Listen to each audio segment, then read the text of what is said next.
Hey guys, Damien here. So I want to talk more about Mordechai Vanunu in this video, and I want to try to explain to you guys what makes him so special and why I am holding this guy in such a high regard. Before I do that, to give context, the shirt that I'm wearing,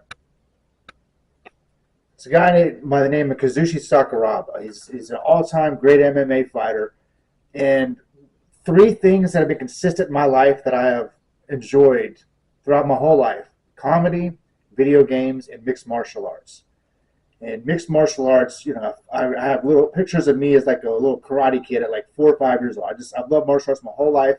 So therefore, if I followed the sport for a long time, people that are going to have a lot of respect for me obviously have been proven, such as this guy. I say all that to say this: as much as I respect guys like Kazushi Sakuraba, Fedor Emelianenko, all the great guys, Dan Henderson, George St. Pierre, Anderson Silva, what those guys have done took lots of courage and skill. But this courage that this guy, Mordechai Vanunu, had, he had eyes to see what's going on, see this is not right. He had a heart to say, I could save people, if people could know about this. And he had the balls to actually do something, guys. This guy went into a nuclear facility and took pictures without nobody knowing, quit his job, fled the country, went to the UK.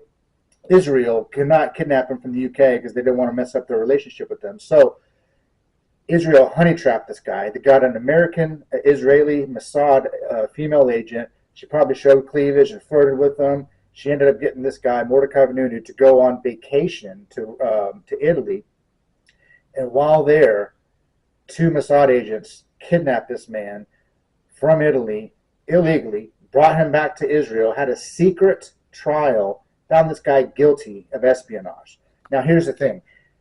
If you remember my past videos where I'm harping about Israel not wanting to admit that they have nuclear weapons so that they could do deals and still get American tax dollars, riddle me this.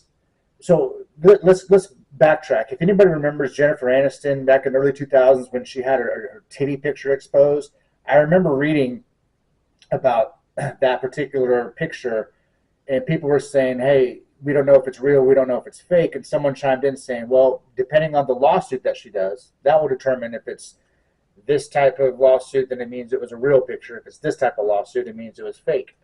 And that basically means that you don't have to have testimony, you don't have to have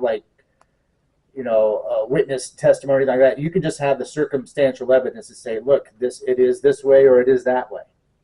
So therefore, if Israel is going to put Mordechai Vanunu in prison for exposing that they had nuclear weapons, that's admission that they know that they have nuclear weapons. Is it not? Guys, you are smart, okay? Do not doubt yourself. What I'm saying makes all the sense in the world. If it doesn't, people would be chiming in. You'd be reading the comments. You'd be like, oh, that's where he's full of shit. I'm not, guys. Mordechai Vanunu is an actual hero.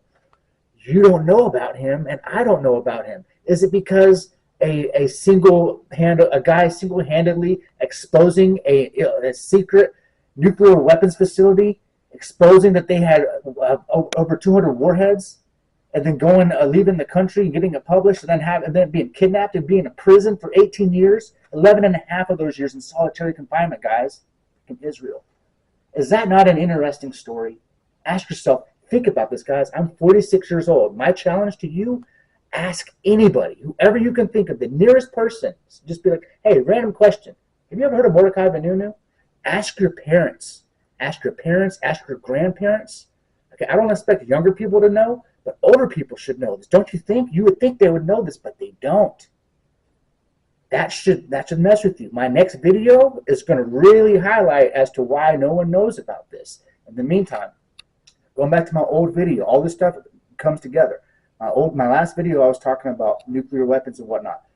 Out of the 8 other countries that have nuclear weapons, 4 of them that have not agreed to sign the Nuclear Proliferations Agreement Act of 1994, North Korea, Pakistan, and India. If you add up all the foreign aid that we American taxpayers have provided those 3, who have not agreed to use nuclear weapons against us, those guys, if you doubled that foreign aid, it would still be less than what we have given Israel. Israel, the country the size of New Jersey. Okay? That should be an alarm right there. Why? Questions you should be asking yourself. Why is it that Israel's policy of ambiguity, it's a hard word to say, but you know what I'm saying. Their policy in terms of not admitting whether or not they have nuclear weapons or not, why does their policy hold more weight than America's Nuclear Proliferations Act of 1994, meaning that if you don't allow us to check if you have nuclear weapons, we're not going to give you foreign aid? That should be alarming. Why is it that nobody knows who Mordechai Vanunu is here in America? That should be alarming. I'm going to connect these dots for you. Okay? I want to show you what this guy looks like. This man is still a prisoner, guys. He does not want to die in Israel. And can you blame him? Mordechai Vanunu is a freaking hero. And the other thing I want you guys to think about is, why is it that none of the mainstream media in America has ever done a show on this guy? Not Dateline, not 2020, not 48 Hours, none of it, guys. Isn't that strange? So I looked into it, guys, and the last thing I could see of any of CBS, Fox, NBC, CNN, ABC, I don't know if I said them twice, but of all the main network guys in the 90s, it was only like a few networks, and they were all the main ones. None of those main networks covered it. If you look it up, the last time one of those networks covered it, the earliest news story you'll find is online, something like 2001 or 2004, and this happened back in 1986. Wait till my next video. I'm going to show you what's up.